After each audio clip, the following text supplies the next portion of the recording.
आज हम एक ऐसी किताब की पड़ताल कर रहे हैं जिसने छपते ही मतलब एक भूचाल ला दिया। एक ऐसी किताब जिस पर बैन लगा, जिसकी प्रतियां जब्त की गईं। और जो अभिव्यक्ति की आजादी पर भारत के सुप्रीम कोर्ट तक एक ऐतिहासिक लड़ाई का केंद्र बनी। हाँ बिल्कुल, हम बात कर रहे हैं सच्ची रामायण की।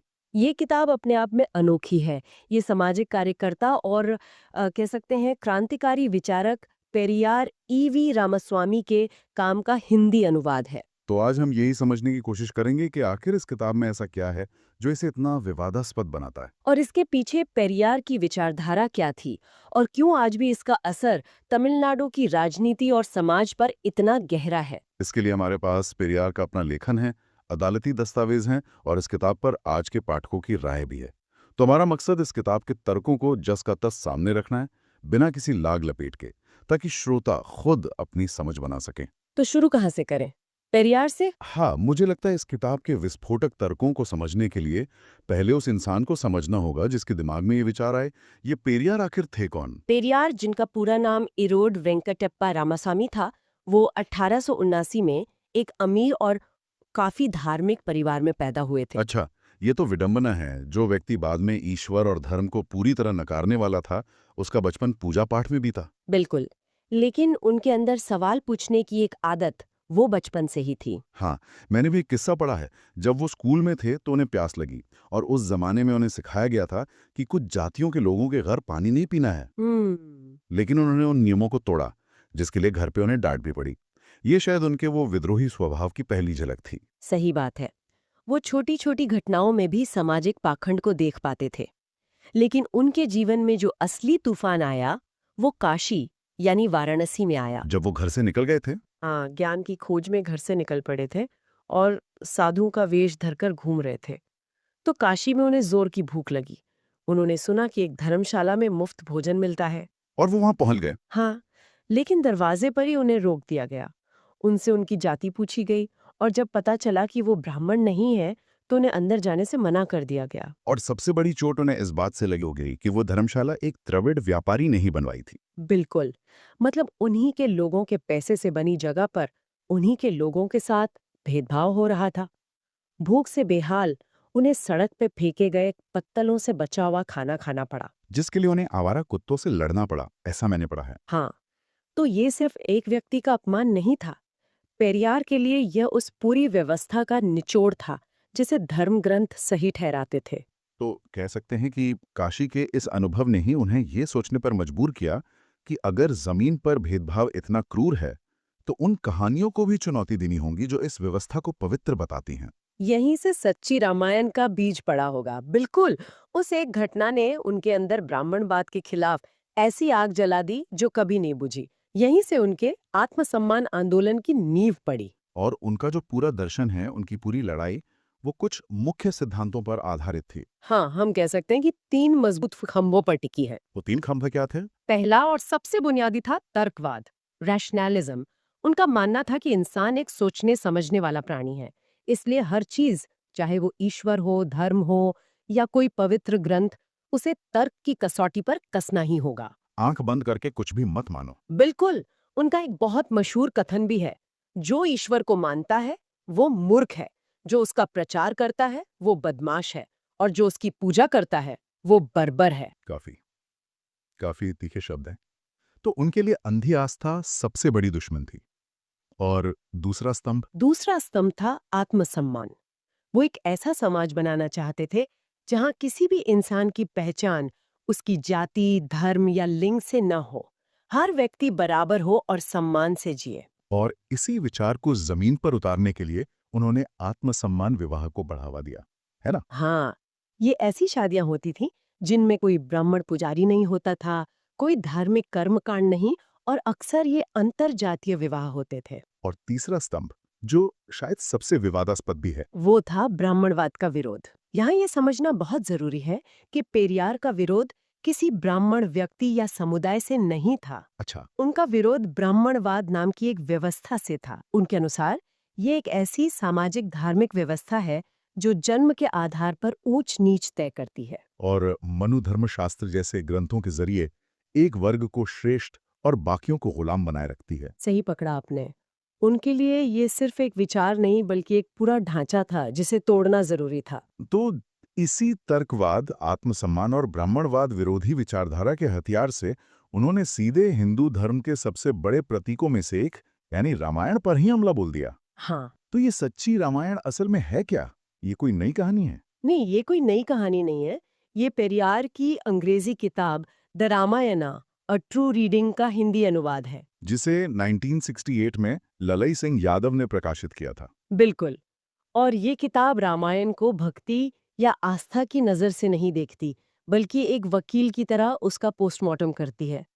पेरियार ने इसे उत्तर भारत के आर्यों द्वारा दक्षिण भारत के द्रविड़ों पर सांस्कृतिक और राजनीतिक कब्जे की कहानी के रूप में पेश किया। तो वो किताब की शुरुआत कैसे करते हैं?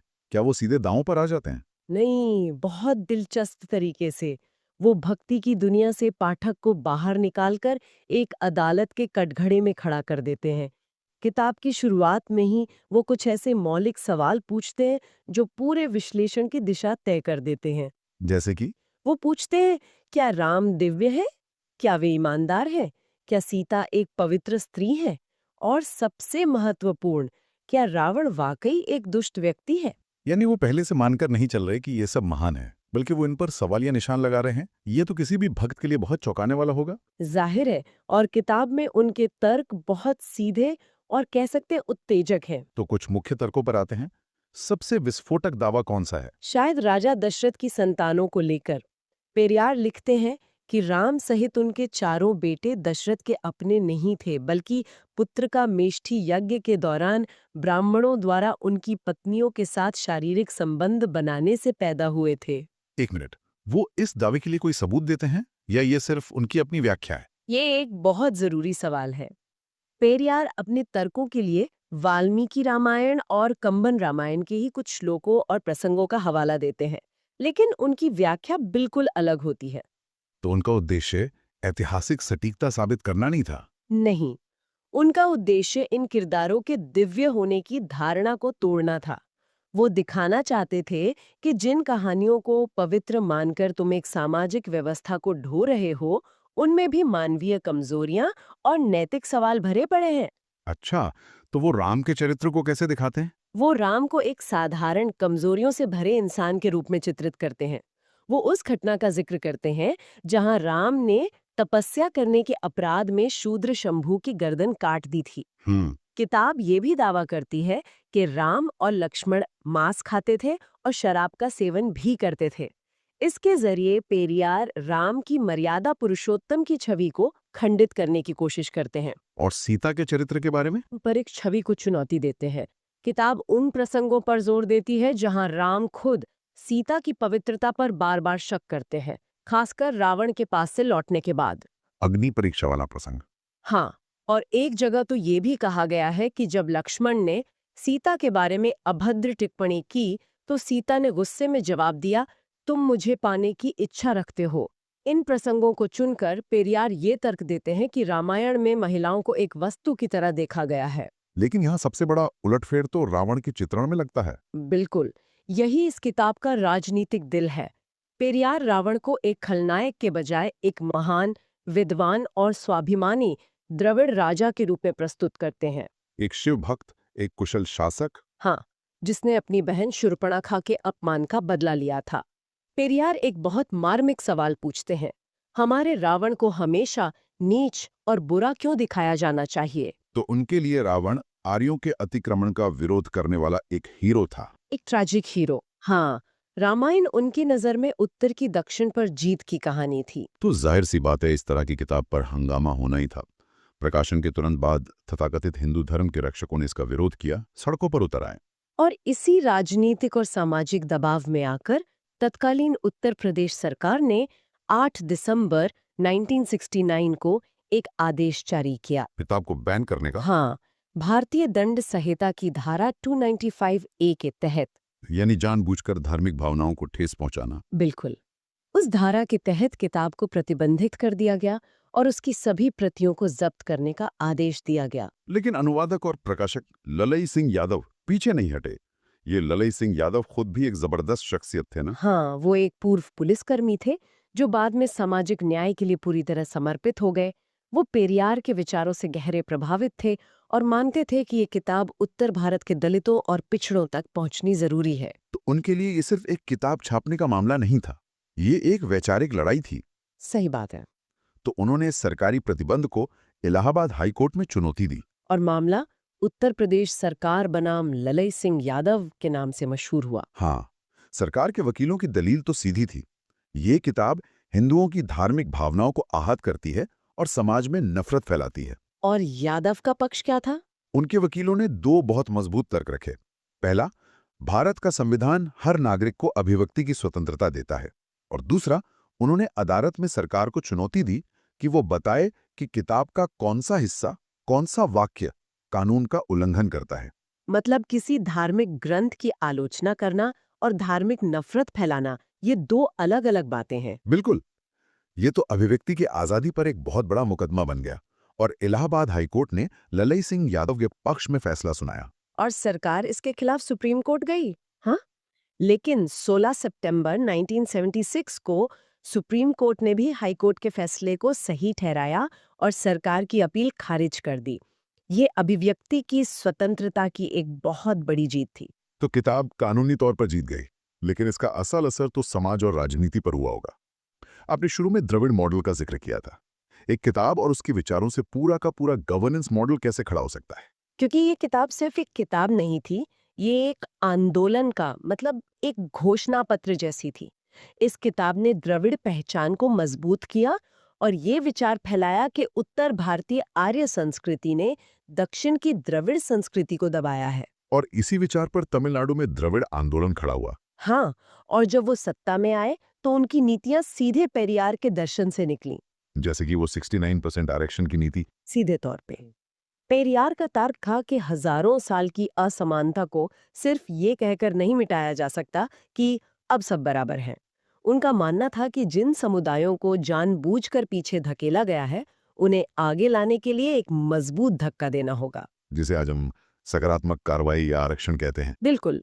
तमिलनाडु का 69% आरक्षण कोटा, जो देश में सबसे ज्यादा है, इसी सामाजिक न्याय की विचारधारा का नतीजा है। और आरक्षण के अलावा शिक्षा और स्वास्थ्य पर जोर, महिलाओं के अधिकार।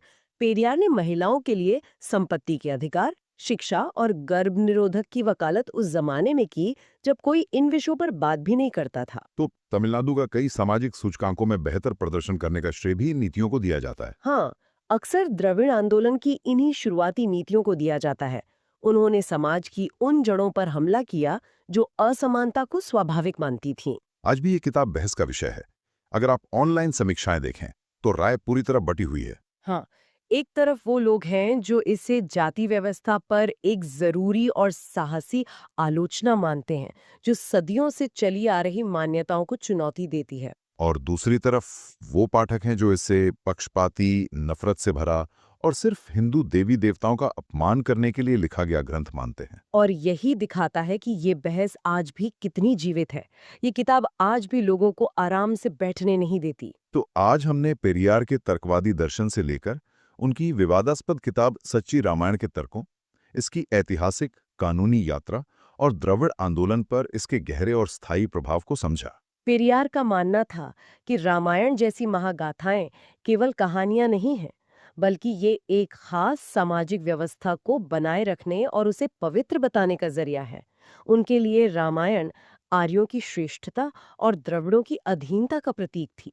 तो उनकी आलोचना सिर्फ साहित्यिक नहीं थी। नहीं, बिल्कुल नहीं। ये उस व्यवस्था की नींव को हिलाने का एक राजनीतिक प्रयास था। स्रोत बताते हैं कि जवाहरलाल नेहरू ने भी ये महसूस किया था कि दक्षिण भारत में रामायण की इन अलग व्याख्याओं का उद्देश्य ये जताना था कि उत्तर भारत ने उन्हें हजारों सालों से दबाया है।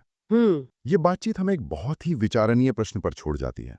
प्राचीन कहानियां और महाकाव्य आज भी हमारी सामाजिक और राजनीतिक पहचान को कैसे आकार देते हैं? और तब क्या होता है जब उन व्याख्याओं को, उन कहानियों को कोई मौलिक रूप से चुनौती देता है?